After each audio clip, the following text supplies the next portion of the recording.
Kung pagiging world-class na pasyalan lamang ang pag-uusapan, hindi magpapatalo dyan ang probinsya ng Pangasinan. Sa ganda ng mga yamang tubig, mga yamang lupa, at iba pa, tunay na kayang makipagsabayan ng probinsya kahit pa sa ibang mga bansa. Pero hindi lamang pasyalan ang may pagmamalaki ng Pangasinan, kundi mga produktong gawa ng mga taga rito.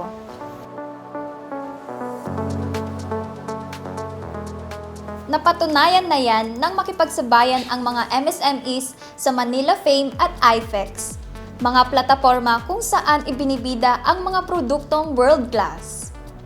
Dinadaluhan ito ng iba't ibang mga probinsya at lungsod na nais ipakita sa buong mundo kung anong produkto ang maaari nilang maipagmalaki at may offer sa international market. Ito'y sa pangunguna ng pamahalaang panlalawigan at sa tulong ng ina ng gobernador ng probinsya. You have to create something unique, no? So yun, tutulungan pa namin sila doon. Kasi it should come from them Yung ideas nila, we have to support them because we want to train them. Pero sabi nga nila, ang bawat produkto, bago maging maganda, dumadaan muna sa iba't ibang paghihirap at proseso. Kaya samahan niyo ako, Andrea, ang inyong cheerful explorer, para ating pasyalan ang ilan sa mga pagawaan at alamin ang bawat kwento ng mga produktong tatak world-class. Dito sa Ganda Mo, Pangasinan! Simulan na ang pasyalan. Lang pumasyal sa Pangasinan, balikan ang lahat na papasaya kanila. Klasin ang taglay na ganda, siguradong mag-enjoy ka kanila. Pumasyal sa Pangasinan, balikan ang lahat na papasaya kanila. Klasin ang taglay na ganda, siguradong mag-enjoy ka. Kalilan Pangasinan.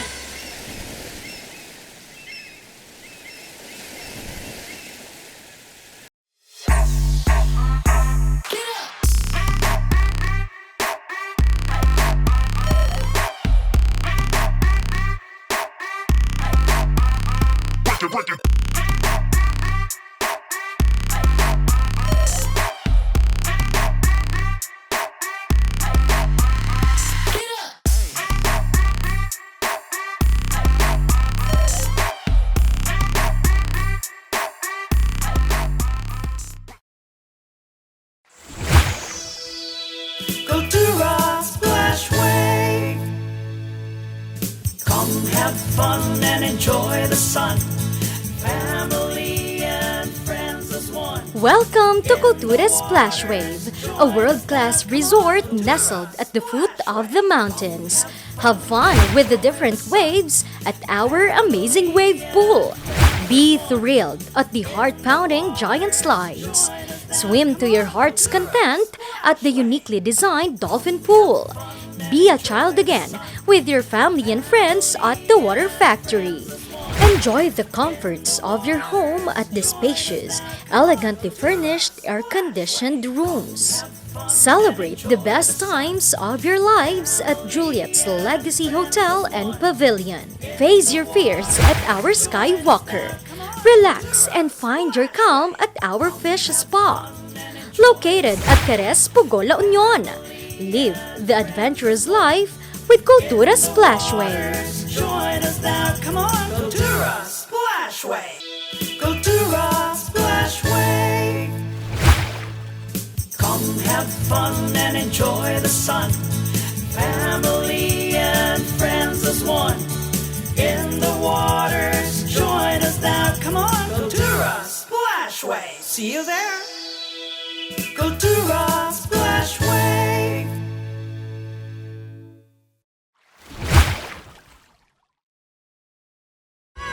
Kalilan Pangasinan.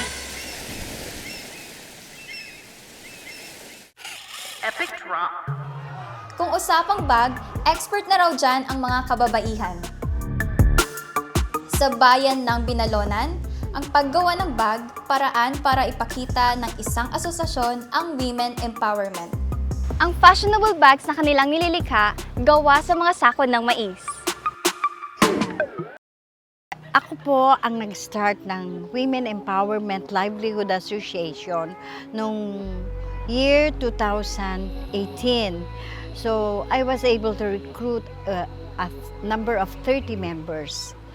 But when pandemic came, parang na-stop our project kasi po parang nawalan kami ng confidence kasi hindi namin alam kung saan namin i-market. So in a while, na-stop siya without expectation na matutuloy pa. But luckily, in 2022, dumating ang napakabait na Asian company who is again willing to restore their donation to us at nakahanda na naman sila a number of sacks na i-donate sa amin. So I decided to accept the material again. We already renamed the organization as the Women Empowerment Livelihood Association of Binalonan. That we have a number of 79 members. Nakatulong sila in the sense of providing them home-based jobs. Per member, I give them 100 bags for them to dismantle and I pay them 20 pesos. So, ibig sabihin, yung 100 bags, they are already earning 2,000 pesos for them. I have proven myself na this is a good income generating for everyone. So nakita nila na nung may mga masisipag naka-receive ng somewhat like 17,000, 10,000, maraming natuwa na mga balikbayan, relatives, friends, ganyan na nakikita nila kasi napopost namin on Facebook. So nag-o-order sila individual.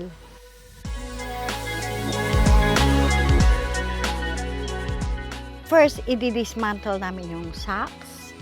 Tatastasin namin yung sack. We have to segregate the parts of the sacks. And then, after that, we have to wash. We have to clean. Babrasin namin with detergent and to remove the mga chemicals. And then, next is the washing. We cut the cutting and then the assembling. Yung pananahin na namin. And that is how the bags are being processed. This project is a labor of love na lahat talaga nandyan ang pagmamahal ng mga membro. The price for their market bags ranges from 80 to 150 pesos depende sa size. Sa kanilang mga fashionable bags naman, 500 pesos ang presyo ng plain at 800 pesos naman kung may disenyo. Para sa akin po, nakatulong po yung We Love. Dahil nandun lang po ako sa bahay, nagtatahi kami ng mga bags, gano'n. Nakakatulong po sa mga gastusin, ibang gastusin po sa bahay. Marami pong natutuwa pag yung mga, lalo na yung mga nakakakita ng mga bags na ginagawa namin, tinatahi namin.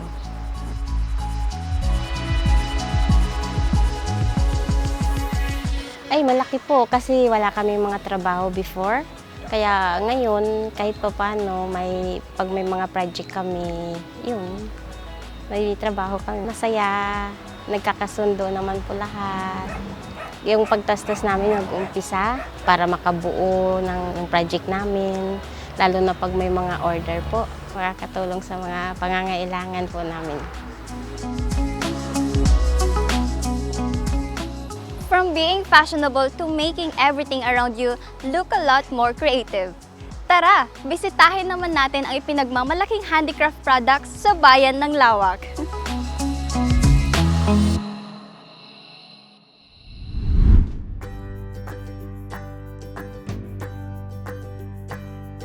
Dito sa Barangay Talugtog, Lawak, matatagpuan ang isang local business founded during the pre-pandemic year. Kung paano ito nagsimula, alamin natin yan.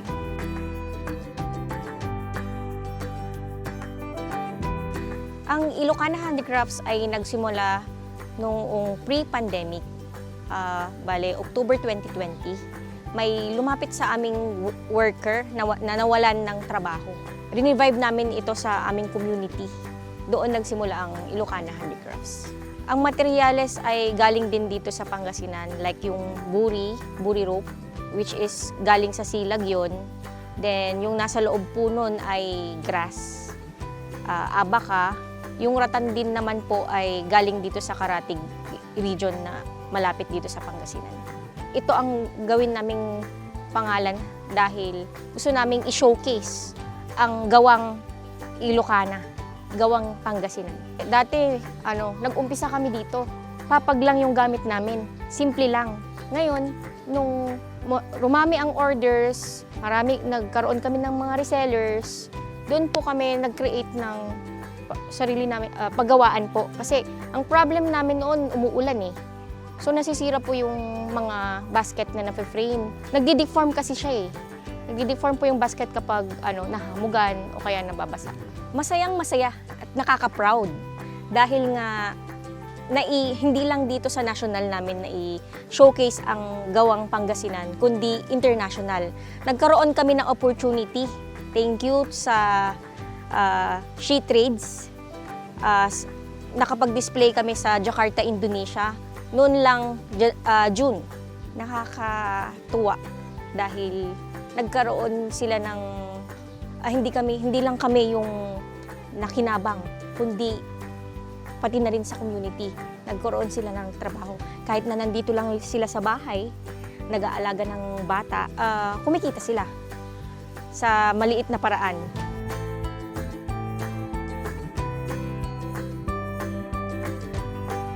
Lumawak na po yung mga workers namin. May mga part-timers din po kami. Hindi lang po dito sa Lawak, meron na rin po sa Karatig Town, like doon sa Pusurubio, mga weavers din po namin doon. Meron din pong Binalonan, San Manuel, yung finishing and yung mga garment makers po namin. So may mga total of 40 part-time and full-time workers na rin po kami. Parehas pa rin po kasi mga baskets namin, yung lahat ng kayang gawin ng workers namin ay naka-upload ito sa online, like sa TikTok, Shopee, Lazada, and magkakaroon din po kami ng space dun sa Frankie General Store sa SM Ora this September 1 at magkakaroon din po kami ng display sa Manila Fame this coming October. Ang edge ng Ilocana ay ang mga clients namin magsasend lang ng picture ng mga peg photos nila na gustong nilang ipa-customize, and kayang-kaya ng mga workers namin gawin yung customized item. Just send yung length, width, height, tapos hindi lang basket yung kayang i-customize, kundi cloth ng mga basket, tsaka yung mga cushion ng mga upuan. So lahat ng makikita sa bahay is kayang gawin ng workers namin. So kahit sa furniture po ay kaya. So ang nagre-range po ng 200 to 10,000 kung may mga furniture po na pinapagawa.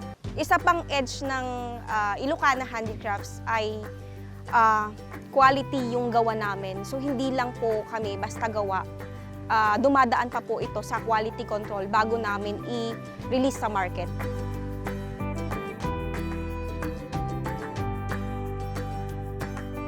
Karamihan sa kanilang mga weavers ay gumagawa sa kani-kanilang mga tahanan.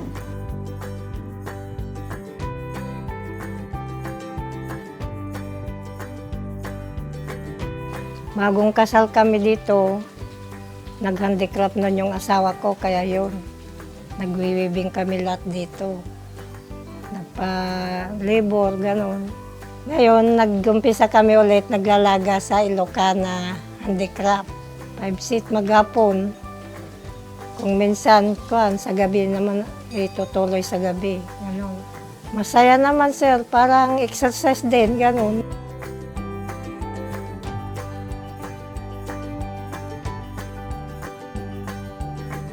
Mag-iisang taon na po na ako naglalaga sa handicraft po. Masaya po, hindi na po boring. Pag anuan po ng pag walang ginagawa. nakatulong po ito sa ganito parang po na ang bili po ng pampers, gatas, pang-ulam po. Naghati-hati po kami kasi. Depende po sa binibigay po ni Madam. Kung may binibigay na 5 po. Masaya po na nakakarating siya sa ibang bansa dahil sikat na po siya.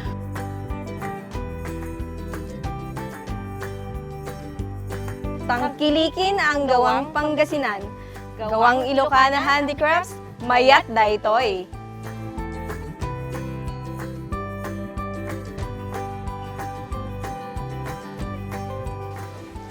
Kahanga-hangang tunay ang galing ng mga Pangasinan dahil hindi lamang nakikilala sa probinsya o bansa ang ganda at kalidad ng produktong ginagawa, kundi pati na rin sa ibang bansa. Sa pagbabalik ng Ganda Mo Pangasinan, may mga makikilala pa tayong tiyak na sa ating magbibigay inspirasyon.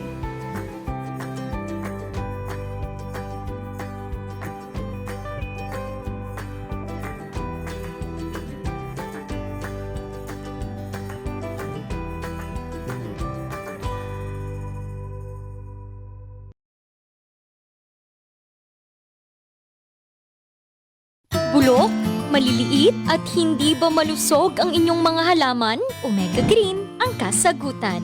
Ihalo lang ang 2 kutsara nito sa isang maliit na container at kaunting tubig. Pagkatapos ay ihalo sa knapsack sprayer at pwede na itong ispray sa mga pananim. Meron itong nitrogen, phosphorus, magnesium, copper at zinc na tumutulong sa pagpapaganda at pagpapabilis ng tubo, pagpapanatili ng nutrisyon, mas malagong mga dahon at panlaban sa mga sakit ng mga halaman. Hindi rin ito nakasasama sa kapaligiran. Pwede rin ito sa kahit anong klase ng halaman, mapa-highland crops o lowland crops. Omega Green by Encam Agri-Marketing, the ultimate friend of farmers. Looking for a place to stay in Baguio City? Find your calm at Hotel Supreme. A good dip at their pool.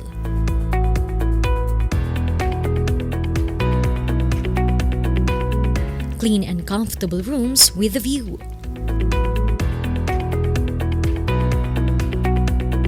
Accommodating staff.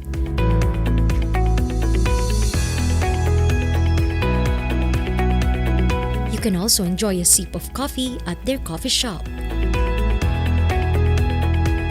Good food for a good mood at their restaurants.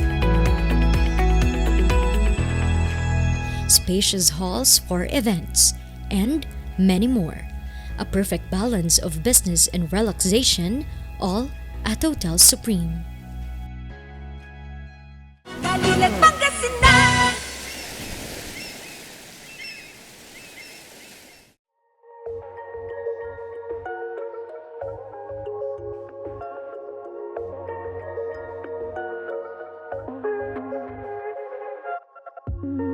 Sino nga ba ang hindi mamamangha kung ang naggagandahang dekorasyon sa inyong mga tirahan o saan man ay pinaghirapang buuin ng mga malilikhaing kamay gamit ang mga natural na yaman ng kalikasan. Kagaya na lamang ng mga lamparang ito na gawa sa kawayan at mga ratan.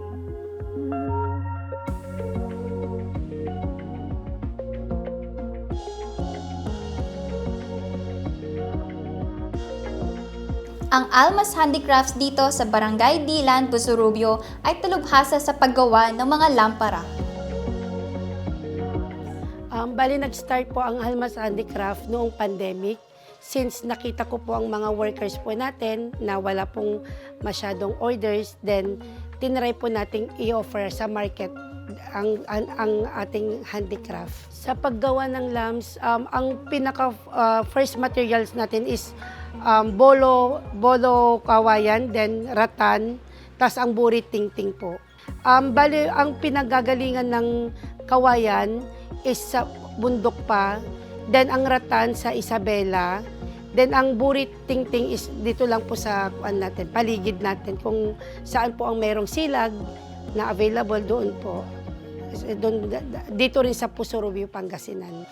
Nakilala po ang Almas Handicraft, buong Pilipinas na po, nakarating na po ang ating product sa Siargao, Tagaytay, Maynila, Baguio, buong Pilipinas po, nakarating na po sa kung saan-saan po. At sa ibang bansa naman, meron tayong umu-order sa London, sa Taiwan, sa USA, ganun po sir. Actually, malaking tulong ito lalo na nung napasali kami ng Manila Fame. Lalong dumami ang orders, nakilala na kami ang supplier ng Almas Handicraft. At sa buong Pilipinas, kumbaga, rekta na silang nag-o-order para sa akin. Actually, malaking tulong. Una, nung pandemic, hindi kami pwedeng lumabas, hindi kami pwedeng umalis, nandito lang kami. So, good for sa amin kasi dito lang ginagawa ang handicraft sa bahay lang. So, habang hindi kami pwedeng lumabas, nakakagawa kami ng produkto dito sa loob ng aming bahay. Quality is good kasi kailangan pantay ang mga spoke at talagang malinis ang pagkakagawa kasi po siya, export quality po siya. Ang pagkakaiba, sa amin ang lamps, 100% handmade. Talagang lahat tutok, from small to large, lahat equal, pare-parehas ang quality, ang spoke, ng size ng spoke niya. Sa pricing, may bulk orders po tayo at meron din po tayong retailing price. Kunyari po sir, may mga naka-display din po ito sa SM. Iba-iba din po ang presyo, retailing and bulk orders po.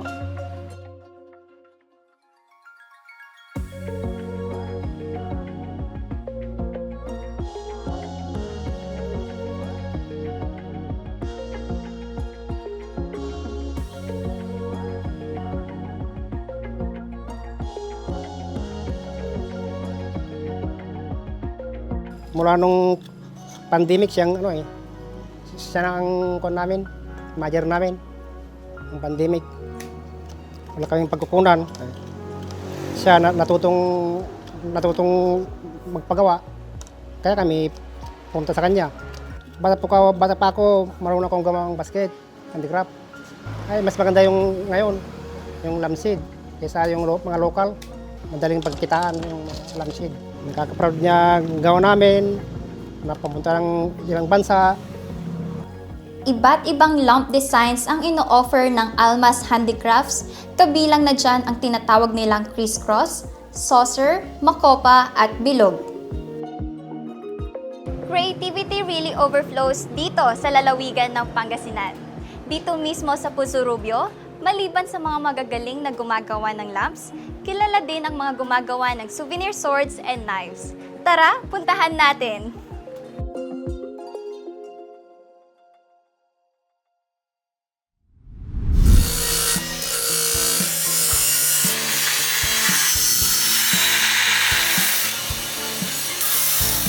Nandito na nga tayo sa Barangay Palak-Palak kung saan matatagpuan ang blades na kilalang gumagawa ng mga world-class souvenir swords and knives.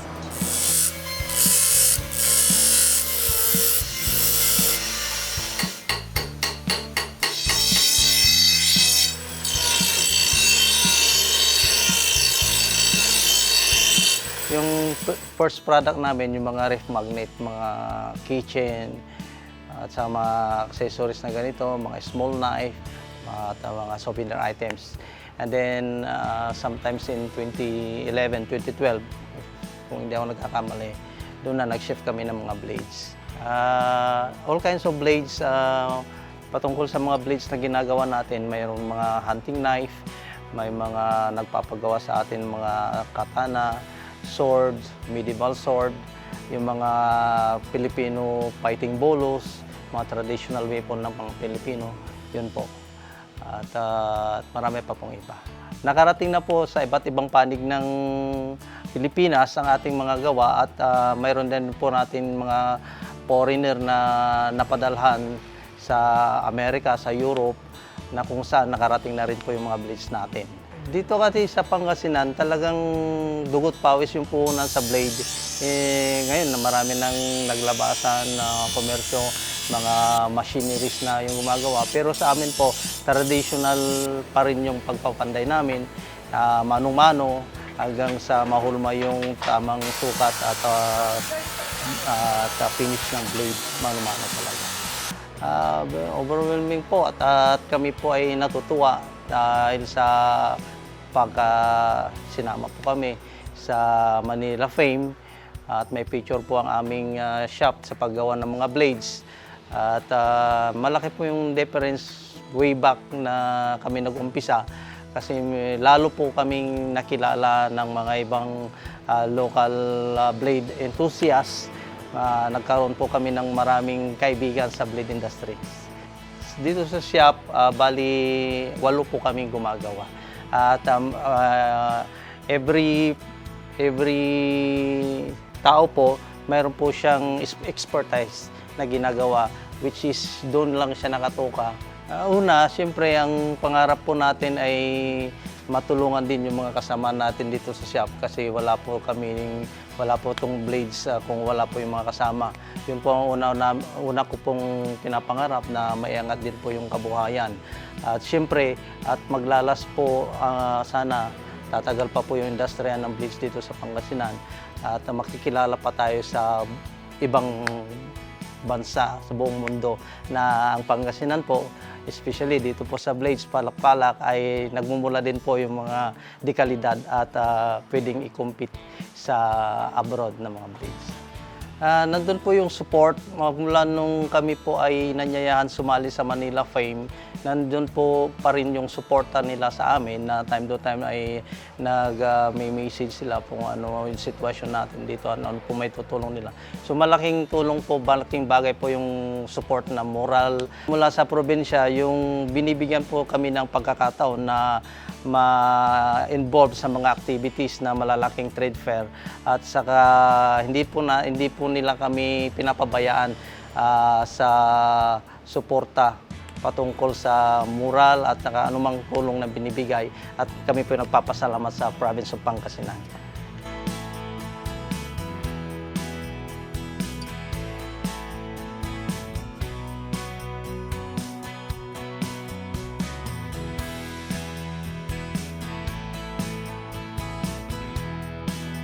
No, 30 years na po ako nagtatrabaho po dito sa blade. Nagbabasyada po kami, tapos finishing, all around po ako.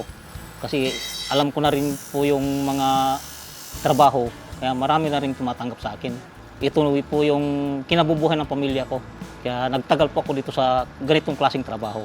Natutuwa po ako na nakilala nila po yung trabaho namin, kung saan lugar na napunta ito. Natutuwa po ako.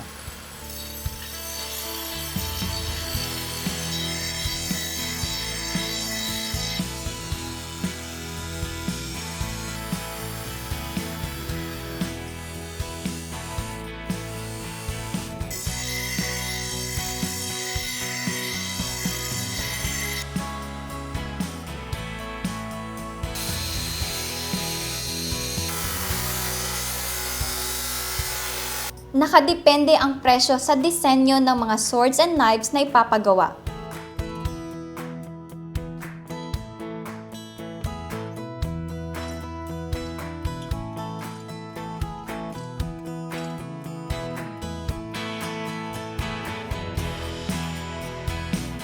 Pagod, pawis at dedikasyon.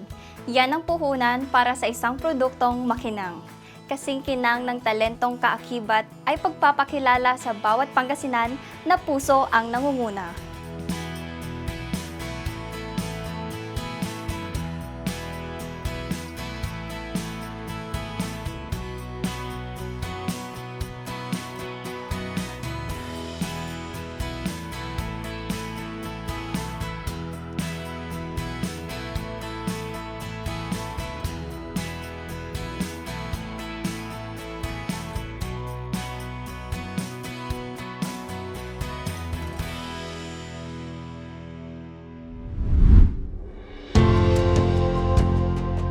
Patunay ang mga produktong tatak Pangasinan sa husay ng bawat taga rito. Mga produktong dekalidad, may pagmamalaki at kayang-kayang makipagsabayan kahit saan man. Mga produktong pinaghirapan, tinutukan at nilikhan ng may puso't pagmamahal. hindi lamang para maipamalas ang kagalingan at talento, kundi para rin ibida ang mga yamang natural ng probinsya na ginagamit sa bawat produkto. Tunay ngang ang ganda mo, Pangasinan!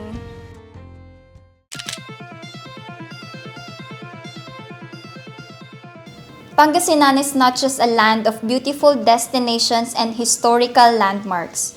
It is also a home to some of the most skillful and dedicated artisans in the country. As I set out on my journey to explore the micro, small, and medium enterprises of Pangasinan, I was eager to witness firsthand the talents and craftsmanships that set these businesses apart. Watching these businesses start from just a simple idea was truly inspiring. What amazed me the most was how this small initiative quickly turned into a flourishing enterprises. The demand for their fashionable bags made out of corn sacks, handicrafts, and souvenir swords surged, which not only sustained their operations but also allowed them to invest back into the community.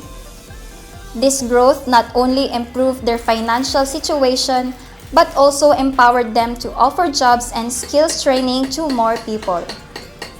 Witnessing this journey reinforced the power of creativity and entrepreneurship in transforming lives and communities.